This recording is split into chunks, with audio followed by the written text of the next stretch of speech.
Hello students. Today we discuss categories of learning Gagne. Gagne's category of learning theories आज पढ़ेंगे। ये learning and teaching subjects आया हुआ है। आज हम ये न्यू सब्जेक्ट के ऊपर में डिटेल से डिस्कशन करेंगे। Let us discuss in detail the concept. In 1956, the American educational psychologist Robert M. Gagne proposed a system of classifying different types of learning in terms of the degree of complexity of the mental processes involved. ये total learning procedure को बताए हैं। इसका cognitive theory and behaviouristic theory aspect को discussion किए हुए हैं, जो हम लोग का व्यवहार अधिग्रहण के अतिरिक्त समय में व्यवहार कैसा होता है और हम लोग का शिक्षण और अधिगम का प्रणाली कैसा होता है। Learning is the process of acquiring new understanding knowledge behavioural skills values and preferences. The ability to learn is possessed by humans, animals and some machines. ये स्टूडेंट हो या व्यक्ति हो, उसका ज्ञान, उसका व्यवहार, उसका क्षमता, उसका मूल्यबोध के ऊपर डिपेंड करता है और कितना क्षमता है उसको पढ़ने में। जैसे एक तो इंसान हो, एक तो एनिमल हो या कोई मशीन भी हो, उसी से भी सीखना पड़ता है और सीखना ज़रूरी होता है। आप किसी से भी सीख सकते हैं। सीखना ये कोई शॉर्ट पीरियड का नहीं है या परमानेंट पीरियड में नहीं है, ये चेंजेबल होता है और ये कंटिन्यूइंग प्रोसेस होता है। जैसे learning is a continuous process that commences at birth and continues until death. It is the process through which we use our experiences to deal with new situations and to develop relationship. जैसे learning होता है, ये continuous process है, ये continue चलता रहता है और उसी कंटिन्यू प्रोसेस में जब निरंतर चलने की प्रक्रिया के बीच में जो व्यवहार में परिवर्तन होता है वो मनुष्य के जीवन में या छात्र के जीवन में आता है। इसके बारे में गाग्ने बहुत अच्छा से इसको एक्सप्लेन किए हैं। वो अमेरिकन एजुकेशनल साइकोलॉजिस्ट हैं, वो मनोवैज्ञानिक हैं अमेरिका के, वो जो कि छात्रों का 6-7-8 स्टेजेस में उसको डिस्कशन किए हैं। जैसे बताते हैं, according to Gagne the higher orders of learning in this hierarchy build often the lower levels requiring progressively greater amounts of previous learning for their success. The lowest 4 orders tend to focus on the more behavioral aspects of learning, while the highest 4 focus on the more cognitive aspects of learning.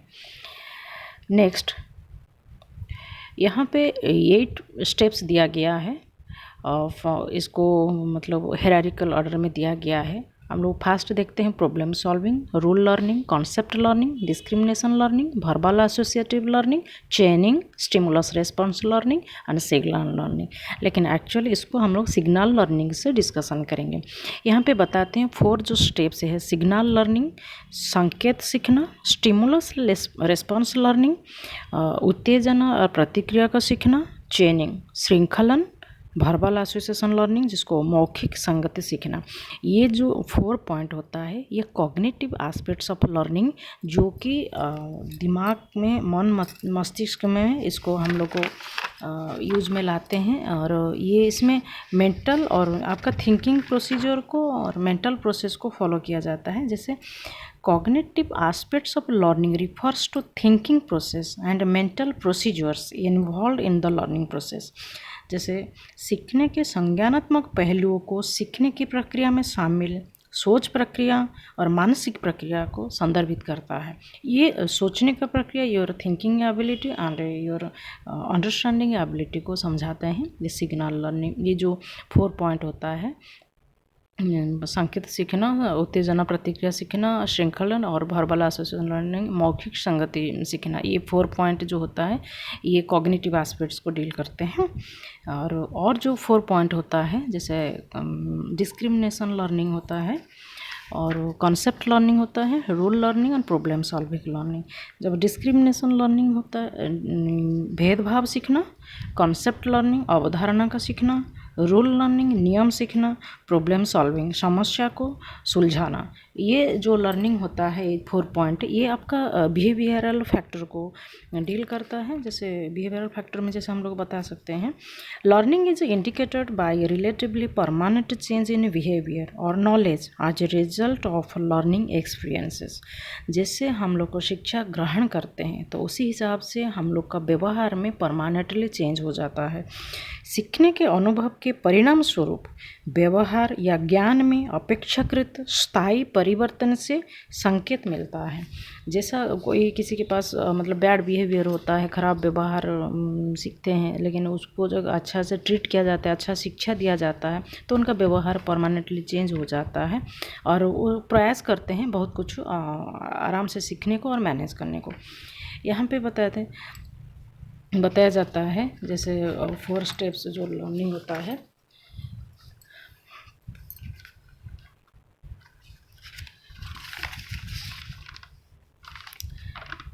Any change in behavior suggests the person has learned a new response to a particular situation.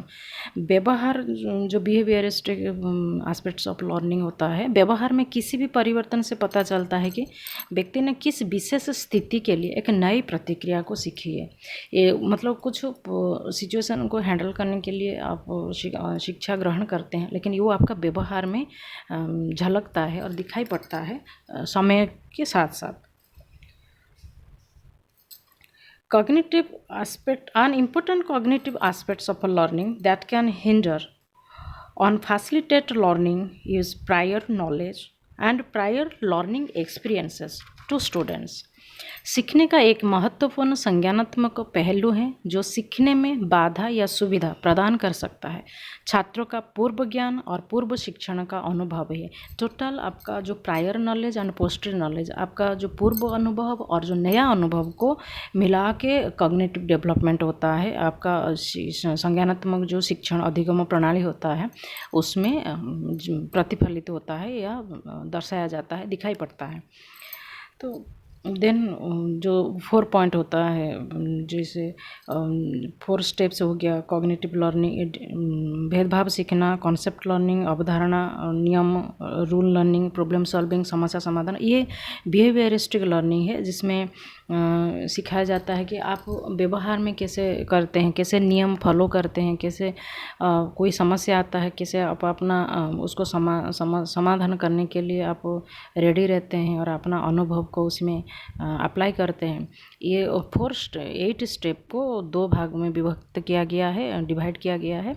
एक तो व्यवहार की तरफ से समझना पड़ेगा और एक तो संज्ञानात्मक के हिसाब से समझना पड़ेगा। Next, learning has been defined as a relatively permanent change in the behavioral tendency, the result of reinforced practice. Cognitive learning is a type of learning that is active, constructive, and long-lasting. It engages students in the learning process, teaching them to ask their brains men effectively to make connections when learning new things. यह सीखने की प्रक्रिया में छात्रों को संलग्न करता है, उन्हें नई चीज़ों को सीखने के दौरान संबंध बनाने के लिए अपने दिमाग का अधिक प्रभावी ढंग से उपयोग करना सिखाता है।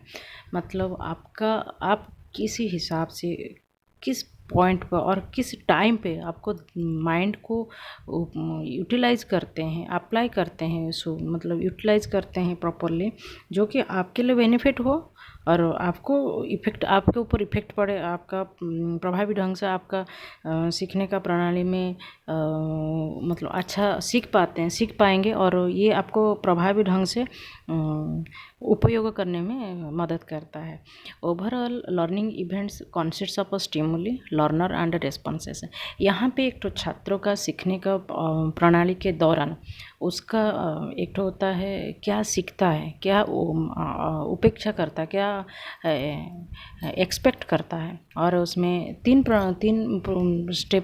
चीज़ इसमें इन्वॉल्व है। एक तो होता है आप क्या चाहते हैं, मतलब आपका इंटेंशन क्या है, तो स्टिमुली में आता है। लर्नर स्टूडेंट छात्र होते हैं और रेस्पॉन्सेस मतलब उसका प्रतिक्रिया। मतलब टोटल लर्निंग प्रोसेस में 3 चीज़ को फॉलो करना होता है। जैसे ट्राइपोलर प्रोसेस होता है, बाइपोलर प्रोसेस होता है तो टीचर एंड स्टूडेंट हो जाते हैं, लेकिन जब ट्राइपोलर प्रोसेस होता है उसमें stimulus, response and students. Under learners, ये 3 चीज़ बहुत इफ़ेक्ट रखता है, बहुत फ़ायदा रखता है। जो कि आप क्या चाहते हैं बनना, पढ़ना आपके लिए क्या रखता है, क्या डिमांड रखता है। तो फिर आप एक स्टूडेंट के तौर पर बीच पॉइंट में रहते हैं और रिस्पॉन्स आपका प्रतिक्रिया क्या होता है। आप जब पढ़ लिख लेते हैं या पढ़ पाते हैं, सीख लेते हैं, तो फिर आपका रिस्पॉन्स कैसे होता है आपका पर्सनल लाइफ के प्रति, या आपका सोसाइटी के प्रति और आपका देश के प्रति। आज ओवरऑल हम लोग को उसका गैगनिन थ्योरीज में कॉन्सेप्ट के बारे में डिस्कशन किए। कल और कुछ गैगनिन थ्योरी के ऊपर में डिस्कशन करेंगे। आज के लिए इतना ही। Thank you.